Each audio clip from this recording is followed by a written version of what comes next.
right, what do you think, Patricia? This is our very first podcast together. This is our first podcast. It's a little messy Little like wonky, we are. a little wonky. Yeah, if you only saw behind the scenes what was going on. It's kind of continuity for this week. We started out this week having meetings about our Franken systems and how, as we merge our businesses, how we've got a lot of tech, a lot of things all over the place. Yeah, right? Some people don't have anything. We have a lot of everything. We've got it all. So, when somebody says, what system do you have? We just say yes. So actually we're trying to get rid of stuff in our business. We're like 7 weeks in and we're already trying to get rid of stuff, cleaning house. Well, it's so cool to actually be down here, and it's the same day that we have the Academy call. We're 7 weeks into that. Yep.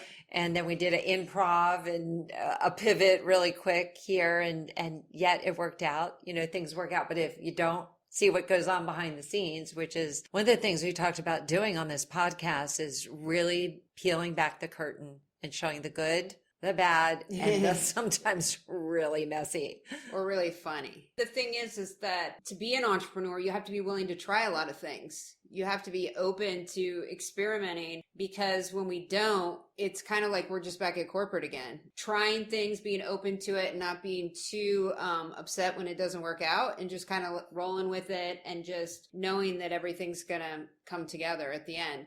Because when we get in front of the Academy members, we look like we really have stuff together, right?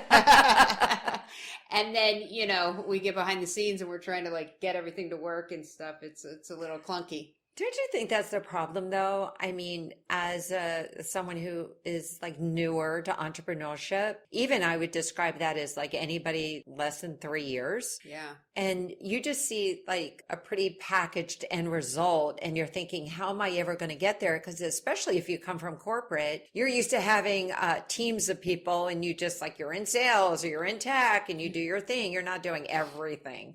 The person actually podcasting, turning on the cameras. Well, no, I remember. So my husband, his whole career has been in corporate, and right after COVID, he started working in my publishing company. For the first month, he'd say, who does, whatever the thing was? And I was like, we do, and who's the person? I'm like, look around. We don't have people. We are the people. Even if you're hiring contractors, you still you're digging through people on, these different sites and stuff to hire people.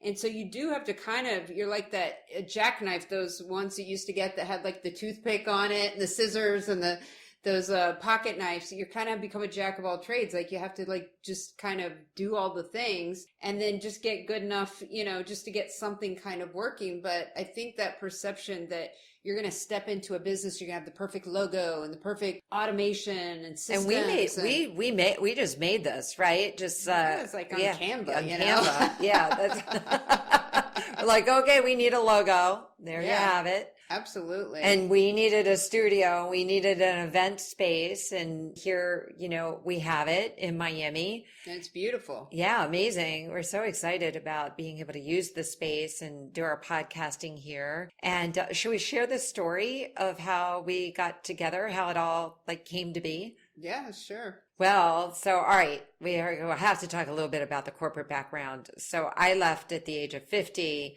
and then just started a coaching career that kind of morphed a couple times. First, it was wellness coaching. You're trying to figure out what's your lane. And then it became, okay, how did you fill your practice so quickly? And then it became business coaching in the wellness industry. And then it kind of morphed from there to being business coaching for coaches, because my background is sales and marketing, and the whole idea around you need to go from one to one to one to many. So you hear okay, you got to have a book, right? Mm-hmm. So then it became book writing, and then it became, okay, you got to share your message. You got to speak to an audience. You have to build a community. So all that happened. And so why don't you share a little bit about your journey? Well, I had the corporate background too. So I was in software sales, and then when I started having kids, I was like, I don't want to do that anymore. So I was at home for a little bit, and that was kind of boring. And so, I'd always wanted to write and publish books. So I was going to be a writer, and I started writing books and got a publishing deal with Simon Schuster. And then I really thought that's my lane now. I'm going to be that intellectual drinking coffee at the shop and typing up books. You had the look. You look like that. Okay. Yeah. That was going to be my jam. But, I had several people from corporate who wanted to write books who started asking me for advice. They were getting terrible advice. And a lady asked me, would you coach me? And so I coached her and I really loved it. And so I really started specializing because, as an entrepreneur, you try a lot of things. You realize a lot of things you don't like. I don't like fiction writers. I mean, I like the writers. I don't want to work with them, but, or, in a lot of different lanes. And so I really wanted to work with people who were exiting corporate or athletics or something where they had already had some credibility and notoriety, but now they wanted to kind of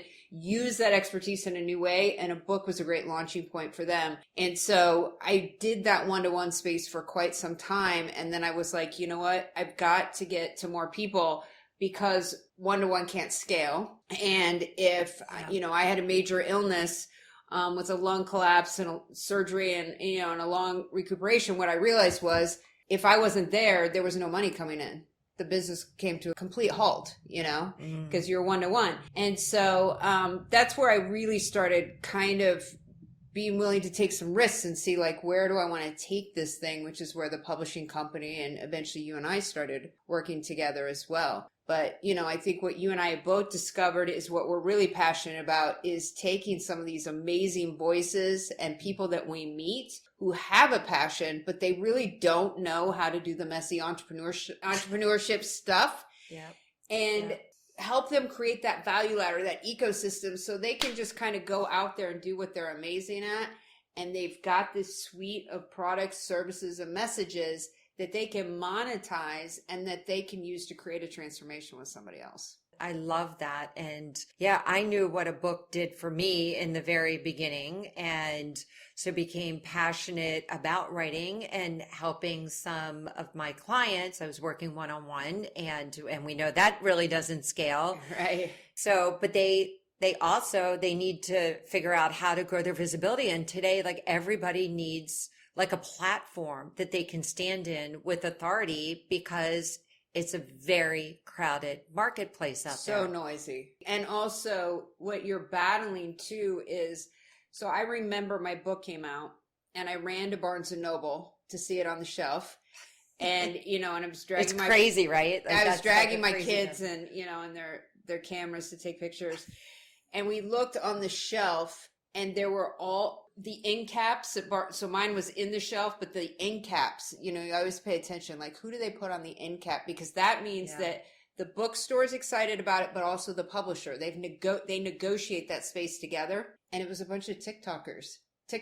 Oh my God. And some of them were 15, 16, they didn't write those books, 15, 16 years old, telling, their life story, for the last 15 years. And it was really interesting to me because that's when it really resonated that things had shifted to where it used to be books, right? Or you were in a major magazine publication, the Mad Men days, people got wined and dined who were literary. And then it was social media, and it was who are the Vine stars and some of the up and coming YouTube stars and who's standing in front of the nicest Ferrari. But what we saw lately is now, and the book people look down on these people, the social media people, and the social media people are like, you guys are so stupid because we're making so much money, right? We've got the Ferrari, or at least we have a picture next to one. And now it's come together. Yeah. And the people that are getting some of these book deals are not literary. They've created those noise online. So then how do normal people who are not on social media 24/7 because you're working, we have other jobs, how do you stand out? And it's become really, really interesting. So you really have to be very intentional about it, and you have to do it over and over again. I think that that's a really important point. And there's so much piecemeal. People are duct taping their business because it's so noisy out there. You're like, oh, I need a course. Oh, I need a lead magnet. Oh, so people don't know where to go because there are so many choices, which is why, when we partnered together, which just happened a couple years ago, 2.5 years ago, and then we decided to partner up for our first collaboration co-author book of Entrepreneurs, which went really well. I mean, we had 22 authors in that book. So that was super exciting, became best-selling authors and got placed in Barnes and Noble and did a big book signing in Barnes and Noble, and then rinse and repeat. We had book number 2, Becoming You. We actually have the books here. We like brought all the stuff to the studio today, and then just launched our third book. But then there is all the piecemeal. And so how do you bring together a community of experts, thought leaders in their field to help them in their gaps? And everybody has a different area of expertise where everybody can learn from one another and take the helm. So it's not like us always teaching, because everybody in the community has an area of expertise that other people in the community can benefit from. So that was a lot of fun actually doing a hot seat call here earlier today. Yeah, so we have an academy, and it started with kind of the idea behind it was we had these co-author books, and for each one we kind of started a WhatsApp group, and everybody's kind of chatting, and certain relationships start developing. It's like, oh, you have a podcast? Oh, I'd love to be a guest. And do you have an event, or I'm a speaker at this, or I have a client that needs that, and, referrals. And I tell this story a lot, but one of our members, she lived in Colorado and met somebody that lived in California, and now they're roommates. So she moved to San Diego, they're roommates. I mean, this is how close these people get. And they speak at the end of the year, the book project, they speak on stage at an event we host. We got to the third book and we're like, these people, they're still hanging out together. And they're amazing. They're so gifted, so talented, every walk of life. And we were maintaining then 3 different communities, these 3 different WhatsApp AI groups. expert, legal, law. But they were all struggling. They were still asking the same questions, or the people from the first book were still in the same position they were by the time we got to the third book. And we're putting our business together too. So we're in this similar situation too, as we have gaps and we're filling them as well. And so we said, what if we put an academy together? And every month we tackle a different theme. So it could be anywhere from creating your course to your signature story or your messaging. And then we have hot seats, and we have networking and all the things we wish we would have had. Oh my goodness. What I would have given for like the hot seats that we did today, where not only we gave feedback, the entire community gave feedback, and it's a place to dress rehearse and to test out your different stories and what part of the story. And it's a safe container. Yeah. Very high respect. Yeah. So it's so exciting. We haven't even opened a bank account yet. You guys, we're doing that today. We literally formed our LLCs. So you see our logo on Unleash Expert Academy, but you might see Mindset to Millions up there next time, because we're just, and the thing is, we want to show, like, before everything is like all shiny and pretty, like, we're just like, you were like, okay, is that your good side? Like, yeah, that's my good side. So I am in the chair that is the good side, and then we're going to alternate. So one good side chair. Or we're going to be sitting next to each other next time. Like, so we're going to switch sides. So you'll catch me another time, and you won't have my good side. I don't even know if, my hair's kind of messy today anyway. But that's really, don't you wish? I know for me, like, watching podcasts, listening to podcasts, and when they're all like polished up and all these kinds of things, you want to see what's really, really going on. Yeah. Because it's not what you think. It's always like sometimes a shit show. Well, and I think the problem is, and at least I know I did this, and I've been in a lot of masterminds where you see this repeating over and over again, it's that failure to launch. Especially new entrepreneurs, we like to tinker and make it perfect. And it's a great excuse to procrastinate launching. It's a great excuse not to do that really uncomfortable webinar. Yeah, because how do you do a webinar, and then how do you know it's good? Exactly. It's not ready yet. We see that hesitation in our community as well. For me, what I've realized is done is better than perfect. Oh, because you're not going to find out what to iterate until you get out there, and the people that aren't buying or the people that do buy from you are going to let you know what you did wrong. And I'm like all about the GEMO, like the good enough, move on, like get it done. 100%. But I spent years of, I had some really good looking stuff that nobody wanted, Oh my because goodness. I spent so much time before I asked anyone what they actually wanted. I just made assumptions, and I made it beautiful, and nobody cared. Yeah. So, by the way, if you're watching or listening, leave in the comments section what you want us to do more of, and maybe even what you want us to do less of. We're totally open. Okay. The sky is the limit. And Yeah, and we're very transparent. I mean, we'll share what we're doing. They get a newsletter every week that tells them what we did last week, like what worked, what didn't work, what we're trying next, what we're investing in, and what we're putting off and investing in as well. Because I think it's important to understand most of the stuff's not important in the beginning.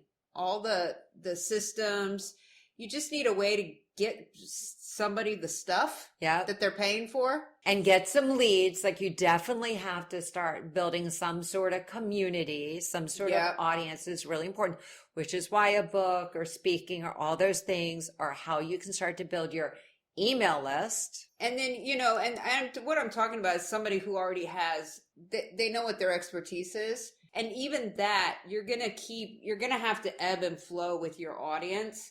And, and that's one thing we're doing. And, I've never been in a group like this before. And it was just, I think part of it was just, we hadn't mapped out the whole thing yet. It's the Academy's new, and we've got some other stuff that we were busy with, is we were like, let's just send a survey every month and say, what do you want to learn next? So our audience actually dictates what we teach next. And it's been great for us because, the things that I would have never guessed, signature story would be the first thing they picked. I thought everyone would go for something that's an obvious monetization, like a course or something, not because it's more important, because it's actually not, but I actually thought that's what people would pick. So I was very surprised when we got the survey back. Yeah, that's really interesting, and such a great thing, because all your messaging revolves around your story and to grow your reputation and the know, like, trust. So yeah, that's really digging it. Really, everybody's shares were just so great today. Well, so I don't know, we don't even know what we're going to, our next podcast is going to be on. We just thought we would kick it off today while we were down in the studio. So what do you think? What do you think, Patricia? How do you feel so far? I think this is We want to hear amazing. from you guys too. Yeah. Let us know. It doesn't matter what I think. Yeah, that's what we're asking you guys. All right. Well, so I think we did pretty good. We got the camera on, we got the mics on, we got the logo in, we got the light, the whole thing, whole shebang. Everything works. We think. We'll see. If you're watching this, it worked. Yeah. Okay. All right. We did it. First one. We did it. First one in the books. Thanks, everyone. And this is an invitation for you to subscribe below. Hit the subscribe button, and we'll see you next time.